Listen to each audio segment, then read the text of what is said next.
नमस्कार दोस्तों, स्वागत है आपका साइंस की बात में। क्या आपने कभी सोचा है कि आने वाले 20-30 सालों में हमारी ज़िंदगी कैसी होगी? क्या हम वैसे ही मोबाइल चलाएंगे, वैसे ही गाड़ियों में सफ़र करेंगे और वैसे ही बीमार पड़ेंगे जैसे आज? भविष्य की टेक्नोलॉजीज़ हमारी दुनिया को पूरी तरह बदलने वाली है। सोचना ज़रा, अगर आपका हमशक्ल रोबोट आपके घर में आपके जैसा काम करने लगे, अगर कोई मशीन आपके दिमाग से सीधा कनेक्ट होकर आपकी सोच पढ़ ले, अगर डिसीज पैदा होने से पहले ही मिट जाए और अगर आप स्पेस में घूमकर वापस धरती पर आ सके, वो भी एक छुट्टी की तरह। ये सब साइंस फिक्शन मूवी जैसा लगता है, लेकिन ये सब टेक्नोलॉजीज़ अब सिर्फ कल्पना नहीं बल्कि हकीकत बन रही है। आज की इस वीडियो में हम बात करेंगे टॉप 10 फ्यूचर टेक्नोलॉजीज़ की, जो आने वाले समय में हमारी दुनिया की तस्वीर बदल देगी। तो चलिए शुरू करते हैं भविष्य की इस रोमांचक यात्रा को।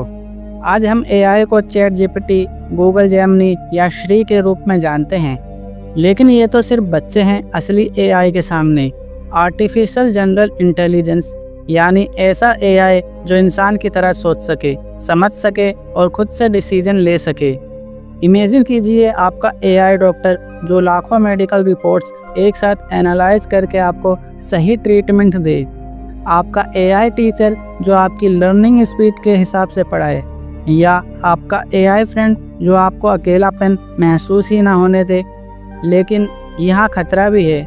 अगर एआई इतना पावरफुल हो गया कि उसने खुद के लिए डिसीजन लेने शुरू कर दिए, तो क्या वो इंसान को पीछे छोड़ देगा? यही वजह है कि एलोन मस्क और कई साइंटिस्ट लगातार चेतावनी देते रहते हैं कि एआई को केयरफुली कंट्रोल करना होगा। फिर भी ये टेक्नोलॉजी आने वाले 15-20 सालों में हमारी ज़िंदगी का हिस्सा बनने वाली है। यानी एआई अब सिर्फ टूल नहीं रहेगा बल्कि हमारी दूसरी बुद्धि बन जाएगा। क्वांटम कंप्यूटर सुनने में हैवी लगता है, लेकिन इसका मतलब सिंपल है। नॉर्मल कंप्यूटर 0 और 1 पर चलते हैं, लेकिन क्वांटम कंप्यूटर एक ही समय पर 0 भी हो सकते हैं और 1 भी। इसे कहते हैं सुपरपोजिशन। जो कैलकुलेशन करने में आज के सुपर कंप्यूटर को हजारों साल लगेंगे, क्वांटम कंप्यूटर कुछ मिनटों में कर देगा। Weather prediction, drug discovery, space calculation सब इंस्टेंट पॉसिबल होगा। मान लो एक नई दवाई बनानी है किसी बीमारी के लिए, साइंटिस्ट एक एक करके मॉलिक्यूल्स को मिलाते हैं, फिर लैब में टेस्ट करते हैं कि ये काम करेगा या नहीं। ये प्रोसेस बहुत स्लो और कॉस्टली है, सालों लग जाते हैं क्लिनिक ट्रायल तक पहुंचने में। क्वांटम कंप्यूटर मॉलिक्यूल्स को सिर्फ सिमुलेट करके एटॉमिक लेवल पर इंस्टेंटली चेक कर देगा कि कौन सा कॉम्बिनेशन काम करेगा और कौन सा नहीं। यानी जैसे आपको किसी पजल का सॉल्यूशन ढूंढने में हजारों कोशिश करनी पड़ती है, क्वांटम कंप्यूटर उसी पजल को एक साथ लाखों कोशिश में सॉल्व कर लेगा। लेकिन इसका एक डार्क साइड भी है। क्वांटम कंप्यूटर इतनी तेज़ी से डेटा प्रोसेस करेगा कि आज के सारे पासवर्ड, बैंकिंग सिस्टम और साइबर सिक्योरिटी रूल्स बेकार हो जाएंगे। गूगल, IBM और चाइना पहले से इस रेस में है। कह सकते हैं कि जो भी देश क्वांटम कंप्यूटिंग में जीत गया, वही आने वाले समय का वर्ल्ड नेता होगा। सोचिए, अगर आप सिर्फ अपने दिमाग से मोबाइल चला पाते, टच या वॉइस की ज़रूरत ही ना पड़ती। ये सपना अब हकीकत बन रहा है ब्रेन कंप्यूटर इंटरफेस से। एलोन मस्क की कंपनी न्यूरालिंक इस पर काम कर रही है। उन्होंने इंसानों के दिमाग में चिप इम्प्लांट करने का एक्सपेरिमेंट शुरू कर दिया है। ये चिप हमारे ब्रेन सिग्नल्स को कंप्यूटर लैंग्वेज में बदल देती है। पैरालिसिस पेशेंट सिर्फ सोचकर व्हीलचेयर चला पाएंगे, ब्लाइंड लोग फिर से देख पाएंगे, मेमोरी लॉस या डिप्रेशन जैसी प्रॉब्लम्स को भी ट्रीट किया जा सकेगा। लेकिन सोचकर डर भी लगता है, अगर हमारी सोच ही हैक हो गई तो? इमेजिन कीजिए कोई हैकर आपके दिमाग में घुस गया और आपके मेमोरीज या डिसीजन कंट्रोल करने लगे। फिर भी इस टेक्नोलॉजी से मेडिकल फील्ड में ऐसी क्रांति आ सकती है जिसकी कल्पना भी मुश्किल है। नैनो टेक्नोलॉजी का मतलब है बहुत ही छोटे रोबोट्स जो आपकी आंख से भी लाखों गुना छोटे होंगे। इनका साइज होता है नैनोमीटर, यानी 1 मीटर का 1 अरबवां हिस्सा।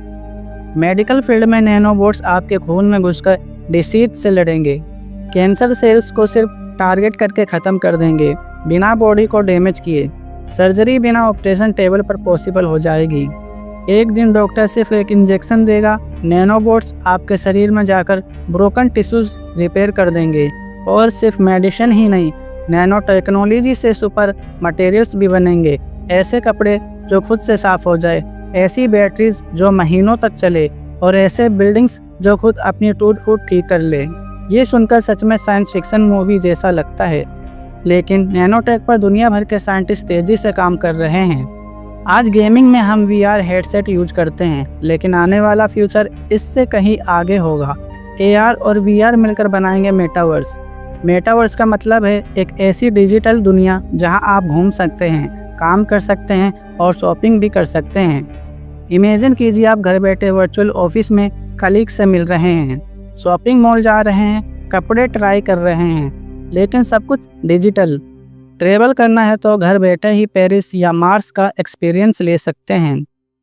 फेसबुक, माइक्रोसॉफ्ट और एप्पल इस पर अरबों डॉलर लगा रहे हैं। कहा जा रहा है कि आने वाले 10 सालों में ये इंटरनेट का अगला वर्जन होगा। लेकिन एक डर ये भी है कि लोग रियल दुनिया छोड़कर वर्चुअल दुनिया में ज़्यादा जीने लगेंगे, यानी सोशल लाइफ और भी वीक हो सकती है। फिर भी AR VR हमारी एजुकेशन, हेल्थ केयर और इंटरटेनमेंट इंडस्ट्री को पूरी तरह बदलने वाली है। आज के रोबोट्स लिमिटेड है, फैक्ट्री में काम करने वाले आर्म्स या घरों में वैक्यूम क्लीनर रोबोट्स, लेकिन फ्यूचर रोबोटिक्स कहीं ज़्यादा एडवांस होगी। इमेजिन कीजिए एक इंसानी शक्ल वाला रोबोट आपके घर में आपके साथ रह रहा है। सुबह उठाकर आपको जिम के लिए मोटिवेट करेगा, खाना बनाएगा, बच्चों को पढ़ाएगा, और अगर आप अकेला फील कर रहे हैं तो दोस्त की तरह बातें भी करेगा। बोस्टन डायनामिक्स, टेस्ला और कई जापानीज कंपनी इस फील्ड में काम कर रही है। टेस्ला का ऑप्टिमस रोबोट तो इंसान की तरह चल फिर भी सकता है और ऑब्जेक्ट्स उठाकर अरेंज भी करता है। भविष्य में फैक्ट्रीज, ऑफिस, हॉस्पिटल्स, हर जगह रोबोट्स इंसानों की जगह ले सकते हैं। ये प्रोडक्टिविटी को बहुत बढ़ा देंगे, लेकिन एक चैलेंज भी होगा। क्या रोबोट्स हमारी जॉब छीन लेंगे? एक्सपर्ट्स कहते हैं कि रोबोट्स बोरिंग और डेंजरस जॉब लेंगे और इंसान ज़्यादा क्रिएटिव काम करेगा। मतलब हमें रोबोट्स को कंपटीटर की तरह नहीं बल्कि पार्टनर्स की तरह देखना होगा। आज दुनिया का सबसे बड़ा चैलेंज है एनर्जी क्राइसिस और क्लाइमेट चेंज। कोल और ऑयल लिमिटेड है और पॉल्यूशन भी करते हैं। Renewable energy, solar, wind, hydro, solar panels इतने एडवांस होंगे कि छत पर एक बार लगाकर पूरे घर की लाइफ टाइम बिजली मिलेगी। रोड्स और विंडोज भी इलेक्ट्रिसिटी जनरेट करेंगे। फ्यूजन वही प्रोसेस है जो सूरज में होता है, एटम्स को मिलाकर अनलिमिटेड एनर्जी बनाना। इसमें पॉल्यूशन नहीं होगा और फ्यूल समुद्र के पानी से भी मिल जाएगा। फ्रांस के ITER प्रोजेक्ट और कई प्राइवेट कंपनीज इस पर काम कर रही है। अगर फ्यूजन सफल हो गया तो इमेजिन करो, पूरी दुनिया को अनलिमिटेड क्लीन और फ्री एनर्जी मिलेगी, यानी यह फ्यूचर का पेट्रोल होगा। साइंस अब सिर्फ टेक्नोलॉजी तक सीमित नहीं बल्कि ज़िंदगी को डिज़ाइन करने तक पहुंच गई है। जेनेटिक इंजीनियरिंग से हम DNA बदल सकते हैं। इसका मतलब बेबीज़ को जन्म से ही डिसीज से फ्री बनाया जा सकता है। फसलें ऐसे बनाई जा सकते हैं जो बाढ़ और सूखे में भी उग सके। ह्यूमन्स लाइफ की स्पैन भी बढ़ाई जा सकती है।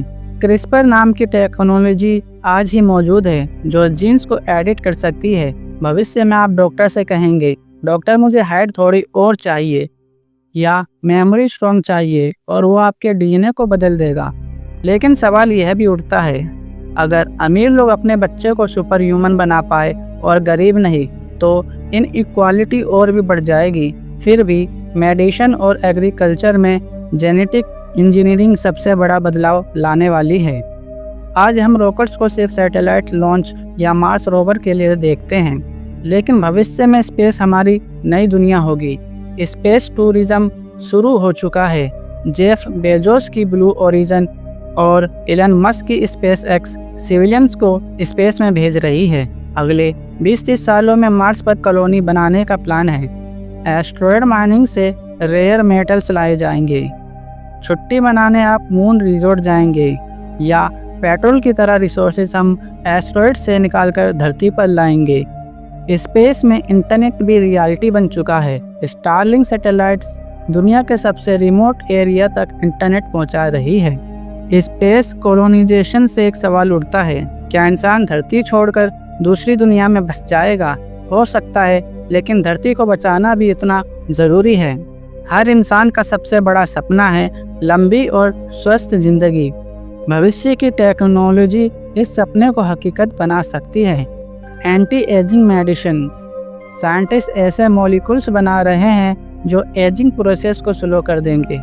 3D प्रिंटर से ह्यूमन ऑर्गन्स जैसे किडनी, हार्ट प्रिंट किए जाएंगे। क्रायोनोसिस, इंसानों को फ्रीज करके फ्यूचर में रिवाइव करना। और सबसे बड़ा कॉन्सेप्ट है ट्रांसह्यूमनिज्म, यानी इंसान और मशीन का फ्यूजन। इमेजिन करो आप 150 से 200 साल तक जिंदा रहें, वो भी हेल्दी और एक्टिव लाइफ के साथ। लेकिन सवाल यह भी है, क्या इतनी लंबी ज़िंदगी सोसाइटी संभाल पाएगी? रिसोर्सेज कैसे मैनेज होंगे? फिर भी ये साइंस की सबसे एक्साइटिंग और कंट्रोवर्शियल फील्ड है। तो दोस्तों, ये थी 10 फ्यूचर टेक्नोलॉजीज जो आने वाले 20-30 सालों में हमारी दुनिया की शक्ल बदल देंगी। AI से लेकर क्वांटम कंप्यूटिंग, ब्रेन चिप्स से लेकर स्पेस कॉलोनीज, सब कुछ सिर्फ कल्पना नहीं बल्कि हकीकत की ओर बढ़ रहा है।